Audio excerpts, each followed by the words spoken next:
all yours. Thank you, Mr. Chairman. As you said, we've got Caitlin from Panuku here to help answer any questions. Just a few quick points. This is a report back from a 2015 report to the Finance Committee where the resolution was originally passed. Just a few points to make. This is a council-owned asset that's not in a great condition and is deteriorating by the day. The issue around this building has always been funding. Funding is now possible within the council's own heritage, with its own wider council budget, and this report sets out the reasons why it is now possible to be a totally council-funded project. So it's not necessary to get external budget funding, at least for stage one. And One only, yep. The recommendation recognises that. And what the resolution also seeks is that the funds are transferred from the Built Heritage Acquisition Fund to Panuku to enable the restoration of the building to occur immediately, which is stage one. Happy to answer any questions. Everyone needs to realise this is stage one. This is not stage two and stage three, and that's why we put in the second resolution, Councillor Simpson and myself, to make sure that the private sector funding is fully explored, because there was money being promised earlier, way back, and we were going to underwrite it, and then someone died and others went away, and however I believe they haven't gone away totally, and there is actually interest in getting involved, and I'm sure by doing stage one that will give a great boot to private sector and commercial and private sector funding coming in for the other stages. Councillor Simpson, you have a question? Yes, thank you, Mr. Chairman. I've got a number of questions actually. So the first one is just on ownership. Can you confirm that we actually own the land and the slipway around the building? Yes, Panuku, it's freehold ownership of both the land and the water space to the... And the water space and the slipway? Yeah. Second question. So when in July 2015, when we set up, well, the council, pre-me, agreed to this, what was the name of the trust that was set up to look at private funding? The Percy Voss Heritage Trust was established, I believe, in November 2012. So the trust was already set up, right? Yep. Post the acquisition of the leasehold acquisition of the shed itself from Sanford happened as a precursor to that. It was post the finalisation of that transaction that the trust was formed in 2012. Right. So the money that Panuku says it has, that it can find within its own budget, can you just confirm that that is what figure? The reallocation has been an allocation of $800,000 from our contamination fund, and $1.45 million was based on a commercial business case that was reallocated from budget savings made within the delivery of the Madden and Pakenham Street works down at Wynyard Central. So is it not possible to use the Panuku money without the money from the Built Heritage Fund? You need both. Yes, we do need both. Okay, so now I'm going to go to the cost, right? I'm really concerned at the cost blowout, potentially for the overall project, and the lack of information that is in there to justify that. And I mean, I have to be, straight up and say, I happen to know of a building that is in very close proximity to this one, which has been redone with asbestos taken out and the whole 9 yards for just over $1 million. So I suppose I'm very worried about the cost of the project and want to know that we've absolutely got value for money in what we're doing here.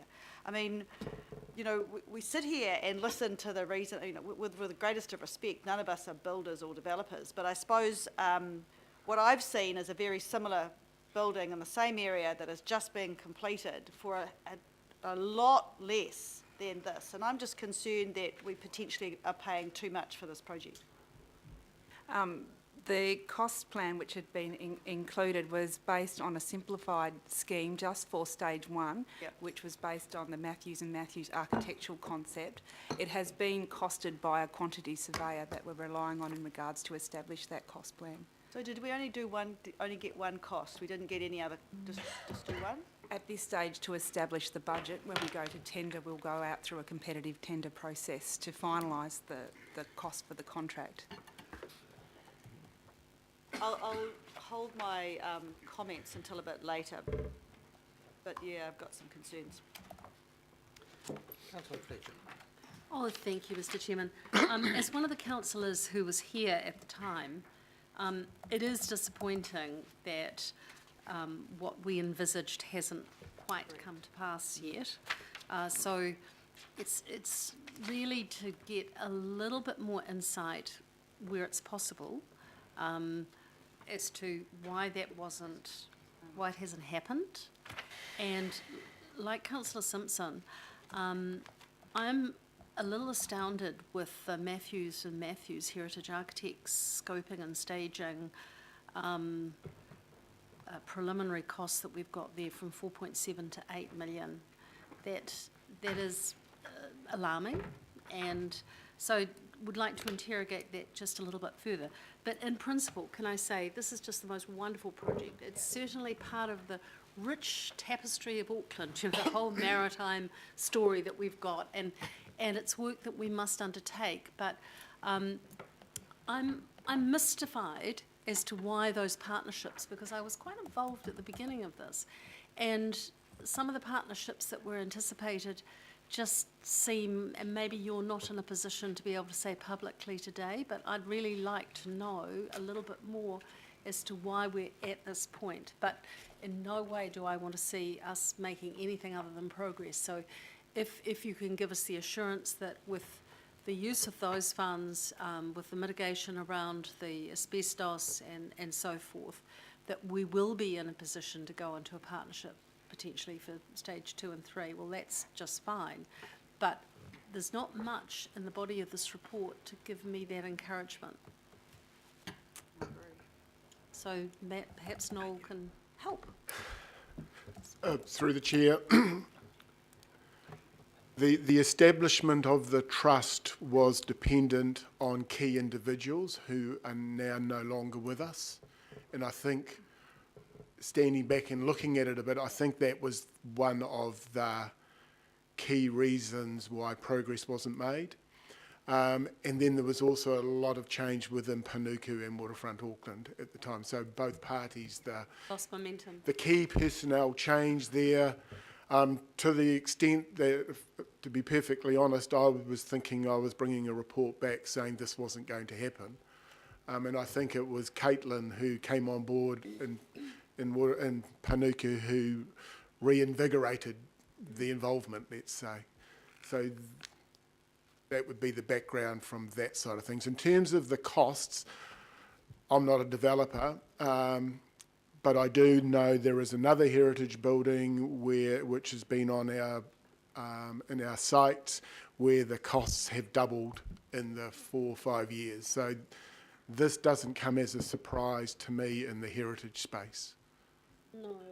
It's disappointing that we didn't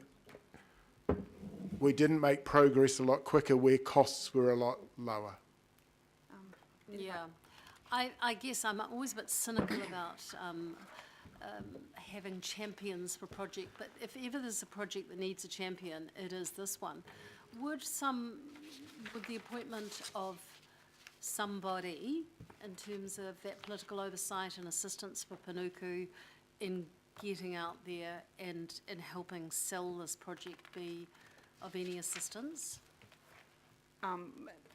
Hopefully with the delivery of the first stage, we've had quite a lot of commercial interest in the building, but because of the public nature of the building and the intent with the original purchase, it's one of the reasons why Panuku wished to firstly, in the first instance, restore the boat shed, and then in stage 2 and 3, look for further commercial interest, plus also at that stage, re-engage in a positive manner with the Percy Voss Heritage Trust. So just get it up to spec, get rid of the asbestos and then let it. In the last week, we've had a window blowout onto the adjoining property owner with sheets of corrugated iron, which concerned us from both a nuisance point of view and a health and safety point of view, which we immediately remedied, but the building is getting to the state where it's such a level of disrepair that we are uncertain about its future unless we do undertake works within the immediate future. Thank you. I'm happy to move this. Councillor Fletcher, will you second it? Yeah, I'm happy to. Questions? I'll just note the resolution's had an extra word added, which I just added there, and that is thoroughly explore, because if this is passed, we need to be very clear to Panuku, you're going to struggle to get more money from us to do stage 2 and 3, because between Panuku's money and what we're doing here through the Built Heritage Trust, we have gone through underwriting $2.5 million to stumping up with basically $5 million, and I just do not think that you're going to get much sympathy to assist with the next few stages, given we have all sorts of other things like the theatre across the road, don't we, Noel? Yes. So we have Councillor Cashmore. Yes, thanks, Mr. Chair. So we've got a refurb, approximately 4.6. We've paid $1 million for the building. What's the current valuation on the land? 1 million. It's still only the $1 million purchase price. So we're looking at a return on capital of 127,000. You know, less than 2.5%. Yeah. The return was based upon the 1.45 million in regards to the commercial asset renewal fund, which met our return on investment for that commercial component of the building. The balance of it being for the Panuku's input being the 800,000, which was seen as what our liability was in regards to bringing the building up to a safe standard. We did have the building tenanted previously, and we had to remove those tenants because it wasn't up to code in regards to fire code requirements, and also because of the asbestos. So at the moment, the building sits as a liability, which is also reflected in its valuation on our book value. Completely understand that. It's just as an economic proposition, it's not that flash. I can understand the heritage values and so forth. Having done a few renovations, you know, there's huge risks here and costs. I had to look at the building. It's not flash at all. I'll be with the chair here. I'd be very, very conservative about it, and yeah, it doesn't really pass my sniff test, quite frankly. But Councillor Lee. I support your recommendation, Mr. Chairman, and I'm actually, even though a rather tragic event occurred and required a change of plans, that is the passing away of an inspirational figure, this new approach is simpler and more practical. And I take the point of Councillor Cashmore that the building is not flash. It's not meant to be flash. It was a working shed, and that's what people want it restored as. Nothing gold-plated, and despite the costs in here, the commitment of the council is the same as it was several years ago. I applaud Panuku for taking this up. It's a key space on the Wynyard waterfront. It is very important for our maritime heritage and Auckland boat building, and a tribute to Percy Voss and his legacy. So, yes, it's not flash. It's not meant to be flash. That's the way folks like it. That's the way it always was, and that's the way we want to keep it. So I support the recommendations. Thank you. Councillor Cooper. So it is an annual return of $127,000 a year. So what's the percentage, once all the money we've put in, what's that return percentage, do you know? Adding up everything we've put into it? 1.8%. Initially, the commercial return, as I've explained before, was based on the rental return was justified the $1.45 million allocation from Panuku from our commercial asset renewal fund. For this first stage, overall, I'd only hazard a guess, but the return would be quite low. But overall, through the life of the project, when we look at stage 2 and stage 3, we are looking for a blended return that provides a commercial return for the project, but also supports the public good, because we know that the operation of the trust will be something that will always require some ongoing support and sponsorship. So in balancing a blended return across the site, we're trying to provide some commercial opportunity to enable the trust to be reinvigorated and come back into the Percy Voss shed itself and run the programs which was first envisaged.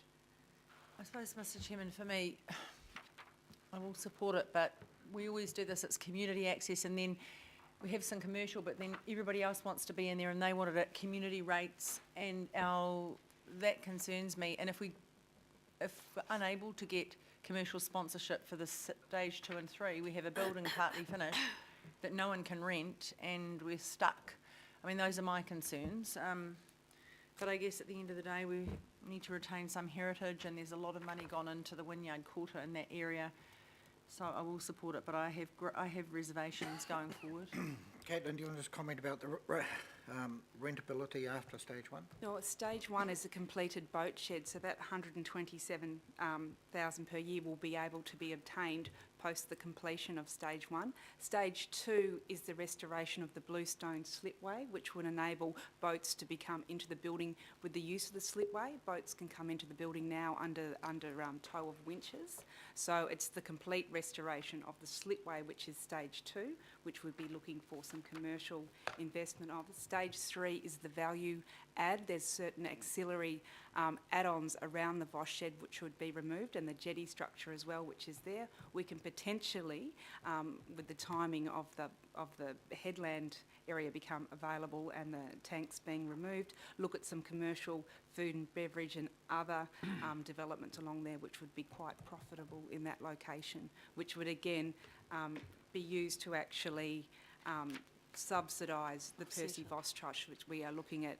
We envisage that they would take Percy's office and they'd actually run the boat shed component itself and the workshop, because we know they have the access to the heritage tools that were used in the making of those wooden boats that they're looking to bring back within the shed itself. Thank you. So stage 1 is complete and will achieve that income. Thank you. Member Horner. Thank you for your report. Just on the on page 63, number 29 on your Māori impact statement report, you've got in there including the establishment of a formal relationship with Māori. So so how formal is it? So this paragraph was in the original 2015 report when Waterfront Auckland had the grand plan for this building, and part of that plan included a relationship with iwi, and that was going to be, that was going to be reported back on. Since then, things have changed, as you've heard through this, and so that part of this proposal hasn't been realised. It will only get realised should stage 2 go ahead. Have you done anything about clarifying that with iwi consultation yourselves to date? No. You think you should? That will be an issue when the ongoing further development of this building happens. What we're focusing on at this stage is getting the building to a state where uses can happen, and that discussion should occur. Admire the principle of heritage, but I think I support Councillor Cashmore on the dollars don't add up for me. So just I understand the council's concerns about dollars. This is the third building that's come to the council under the Heritage Acquisition Fund, and none of those buildings, the dollars stack up. If they stacked up, the commercial sector would be involved and wouldn't require the fund. Should we be doing that? Yep, that's a sad truth. It means a 300% increase. Had a question, comment? Question. Question still? Okay, right. Could you please tell me, if we went with option 1, how long would you need other than the extension? You said you'd need more than an you say in the report you'll need an extension of the December 17 timeframe. What would that be?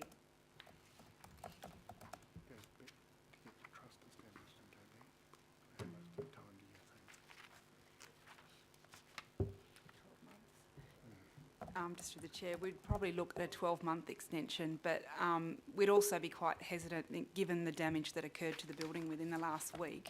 We'd have to do a survey in regards to its viability. Comment now or? No, Madam Tapu? Kia ora, Mr Chairman. Tēnā kōrua. Just somewhere it says that there's like annual return if it goes ahead of 127,000 per annum. What's that based on?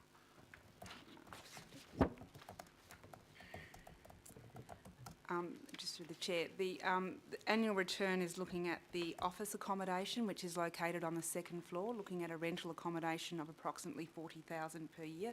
That was based on the rental which was being received prior to the tenants being removed. We're also looking at a rental around $36,000 for the holding of events, and that's just based on holding 1 or 2 events per month at the moment when the shed is operational. Also looking at boat shed storage and also workshop hire, which is $39,000 and $12,000 respectively. So that's what the rental return that we are forecasting is made up of.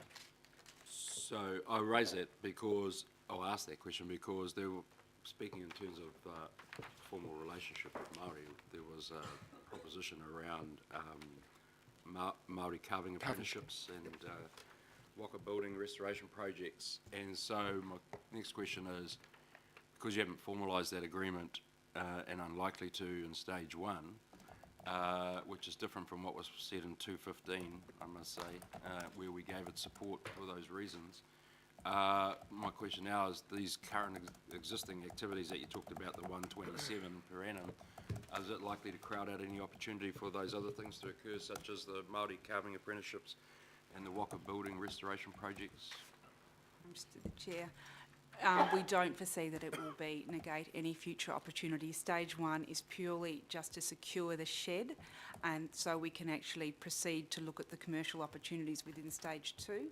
Ultimately, the shed would be used for its original purpose, of which council invested the $1 million to save, and it's for the cultural and the working boat shed and that engagement with Māori around the carving. Although we haven't got that engagement yet. No. Our first priority at the moment is for the shed to remain upright and secure, to enable those conversations to follow. And I guess my point is that Mr Chairman, is that supported that initiative to get the building upright, to have all these activities, and they were part of the plan, and now they're not part of the plan at this stage, and I don't know what guarantees there are of it being part of stage 2 or 3. Can you give me some enlightenment on that? No, I don't think we can enlighten you. I think what we would say that in an ideal world, we would not be in this position, that although the original plan would have come to fruition, we're not in that position. So what we're coming back to you with is a report saying, this is a council-owned asset that's falling down. Unless we do something soon, we will be in a position where there is only one option left. Well, on that basis, in the same vein as some other questions have been asked today, what if option 3 was taken? What would be the end result of that? Noting that it says in here that Sanford's had a consent to demolish it and yep. replace. So, what, from your perspective, from council's perspective, what's the ramifications of option 3? If the council chooses not to restore the building, then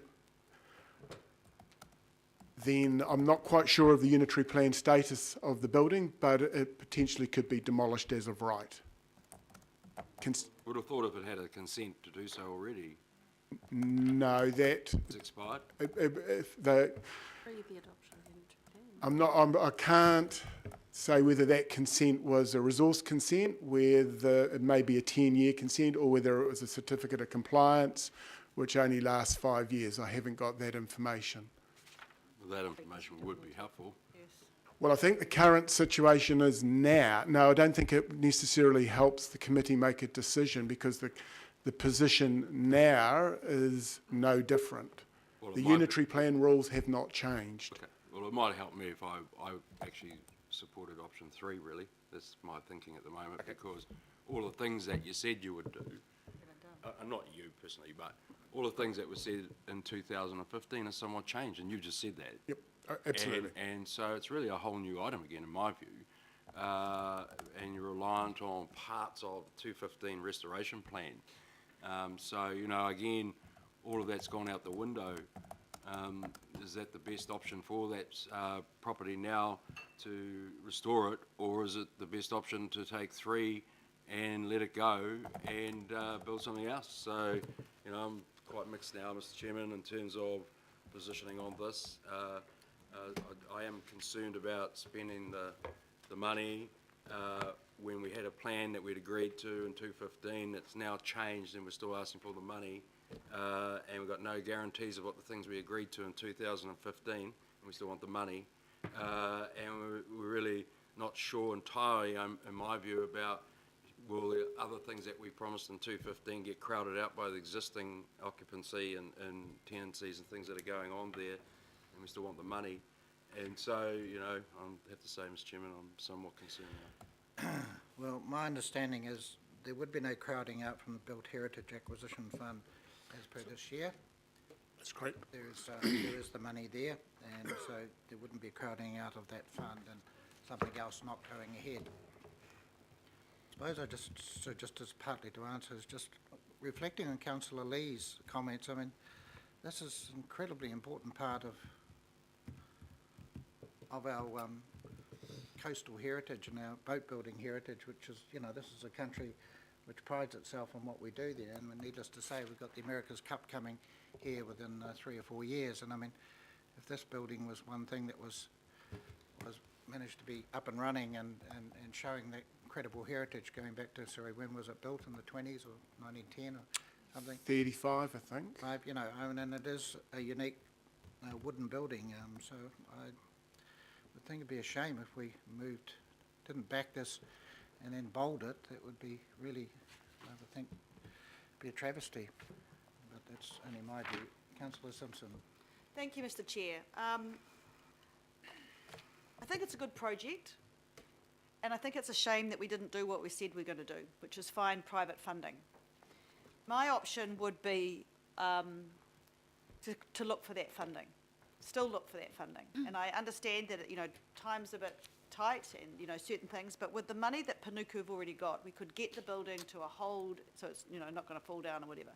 But there are people out in the wider Auckland that love heritage and want to support it. And I feel sorry that we haven't done enough in that space to try and find the funding, when just a couple of people who you thought were given, that would give you the money, something happened and that didn't work. So we haven't done anything. We haven't tried hard enough, in my opinion, to look for that extra funding that could actually give us the result that was originally intended. So I can't support this just as yet. I just think that heritage is so underfunded in Auckland, and there are so many things that we could do that we haven't, as I said, explored the opportunities that we should do. I can't support where it's at. I actually support what Councillor Fletcher said. I think that, you know, with maybe a little political guidance, we could look for some funding. Look what we've done in the Domain Committee with the Keep Your Home Fires Burning thing. What's it called? You know what I mean. The Hearth project. I mean, at the end of the day, it's been redone thanks to some private funding, and that will work. So I just don't think that, you know, even if we tried really hard, for how long would it take to actually try and explore all those possibilities? I just think that we need to help ourselves before we just put our hand in our pocket on the limited funds that we have and just fund a project because there is no other alternative that we've looked at. So I can't support it. Just to clarify one thing there, Councillor Simpson, is this was something that the Percy Voss Trust came to us about. They were the ones who were going to raise the money. they were the one who gave us all the assurances. So it wasn't Waterfront Auckland at the time, and it wasn't, and it hasn't been Panuku subsequently.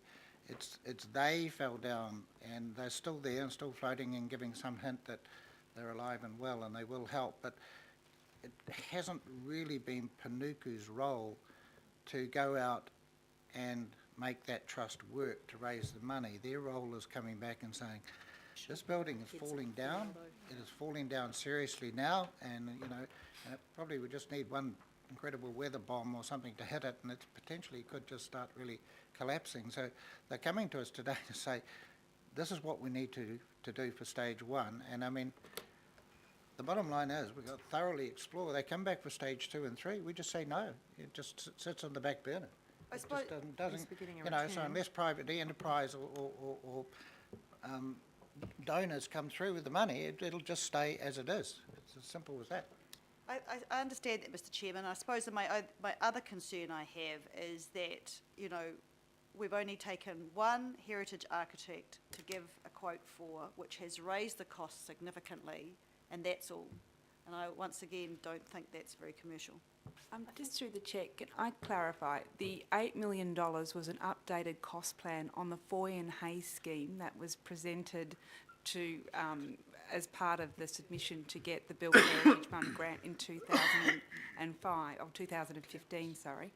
When we updated the cost plan, and it came in because of escalation and the identification of the asbestos at $8 million, we went and sat down with the trust and looked at the funding shortfall, which was then quite extreme at that point, and the decision was made then in December 2016 that Panuku needed to step in and look at what we could do in regards to that restoration process. We then engaged Matthews to look at a simplified scheme. They came back at a scheme for that stage 1 at the $4.6 million, as opposed to the Foy and Hay scheme, which was recosted at $8 million. So what we tried to do was go back to first basics and say, what is the most cost-effective way that we can save this building and still hopefully access the Built Heritage Acquisition Fund grant money as well to help us achieve that. Councillor Hulse. Thank you, Mr. Chair. So we're happy to speak to this. I've got a lot of sympathy for the issues that have been raised, and particularly in funding constrained circumstances, but I think this is a critical building. I've been into it, I've spent time in there, I've spent time with the trust, and I think we are obligated as a council to protect our built heritage. And as you stated quite rightly yourself, that's what the Heritage Fund is for, and this is a worthy recipient of that fund. I also, just again, in defence of Panuku, we were given absolute assurances by this very well-connected trust that they would indeed seek the money, and Panuku was a supportive partner in the process, but certainly not the driving force. It's very clear that despite our so-called, fabulous economy, there isn't a lot of money floating around for us to do partnership funding and sponsorship funding, and I think we just need to be awake to that. We can't expect to do everything via sponsorship. That's often raised around this table, that let's just go to the private sector and they'll sponsor. Well, I think the private sector are a bit chock-full of sponsoring a million things that other people should be funding. So the reality is, this is kind of our job. It's always hard when we have figures bandied around about things we could spend money on instead of, but it's also our job to protect heritage, and I personally think this is a well-deserving building that reflects our heritage, that we can't just see go to wreck and ruin. My understanding, just to check, is this will get it to the safe stage and then we can carry on from there. I also think we need to pick up the issues that have been raised by our independent Māori OMSB, Independent Māori Statutory Board, around the partnership with, or the opportunity for carving and for waka within that building. And I think as we discuss the funding going forward, we can't lose track of that. But I'm supportive of the recommendations, Mr. Chair. Thank you. Councillor Cashmore. Thanks, Mr. Chair, for speaking term. Yeah, I do have concerns here. However, I do also understand the historical nature of it. The return on land and building value is less than 2%. And that's why you're not going to get commercial partnerships. And the income streams of the office space above 40k and the events, yes or no, maybe 36k, and boat shed storage higher, 39k comes to 115. But we're now talking down 12k semantics at the end of the day. And I understand completely the variables in that. The only potential upside in that 2% is the next two stages, which hopefully you would get some people to partner with, or it doesn't happen, would be my call. I understand the heritage, and it is important, and that's what council is, and Councillor Hulse is correct. We are the safety valve here. And yeah, the building's not flash, and when I say flash, I don't mean the paintwork's peeling, I mean structurally flash. It's not good, Nick, and to leave it exposed for much longer could do irreparable damage, which we would be accountable for to the public, and rightfully so. So we're talking about a year to get it up into a rentable, leasable space at a cost. The return for us is not flash, but that's probably our social obligation to the heritage of the building. But it's certainly going to have some very, very keen eyes watching it every step of the way. But I also think Councillor Fletcher is absolutely correct. It does deserve a champion to help drive it through its next stages. It's something we need to think very seriously about. And the champion could be Councillor Fletcher. I think it needs a couple. Do you want to close the debate? Yep. Oh, well, thank you. Wait, I'll let Councillor Walker, yes? I just have a question around how things would advance in terms of the work that needs to be done. It's always just to find money. Is it possible for the involvement of this trust in the work going forward? And my rationale for asking that is my experience often is trusts and so on can bring things in conceivably at lower cost than what might otherwise be the case. I don't know what the skill set is on the part of the trust in terms of project management, access to materials, other things, so that we leverage an investment and get a better return on the work that's being proposed. Is that a possibility or not? Just through the chair, our last engagement with the trust around December last year, they were looking towards Panuku to assist them using our project management services and our expertise to assist them in delivering any restoration that may have taken place on the building. But once we are in a position where we know that we can proceed with stage one, we will re-engage with the trust and look at what involvement they can have in that process. So it is conceivable that the cost could be less than what we're looking at here? Potentially, but we'll have to go obviously through our procurement process and out to tender, and all to do with construction costing within Auckland, which is a bit of a difficult issue at the moment. Councillor Fletcher, to wrap it up. I think, Councillor, the Deputy Mayor actually summed things up very nicely. This is about place shaping. It is about celebrating our heritage. And for a child that grew up in a maritime business, I think it is part of who we are. So we have an obligation to do this well. I think officers have to take a little blame for not giving us a heads up for now. If there is one thing that's making me grumpy about this, is that we could have actually taken some interventions had this been formally brought to us. And it's always much harder, my experience anyway, with philanthropy, it's much harder to fix something up than actually keep it heading in the right direction. But it's inevitable that we have to do this today. But we must get the next stage right, and I think it is going to require a small reference group, as the acting mayor, perhaps Bill might like to give a bit of thought to what that group might be composed of. But certainly going into the future, and from my own experience of seeing how the waterfront just comes alive with America's Cup defences and so forth. This could be a real jewel.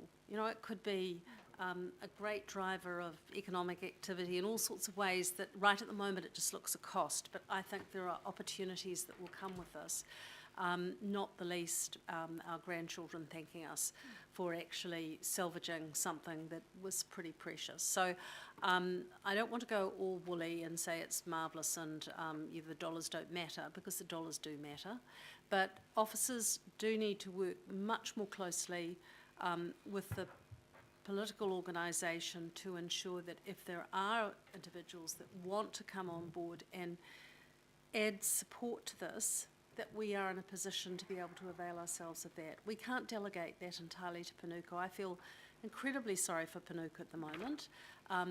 We have them operating with one arm up their back, you know. Are they there to just look at things purely commercially, or are they there to provide all the social public good that we want? It's a bit of a mixed message that we give them. So I think the way to proceed sensibly is to adopt these recommendations today, but provide a reference group that are people who are going to be pragmatic about what the way forward might be, and I'd like to see better reporting on this going forward. Right, we have the resolution A and B. Put the motion. All those in favour? Aye. Against? Okay, do you want to record it, councillor Simpson? No. Very good. Thank you. Thank you, Captain. Thank you, Noel.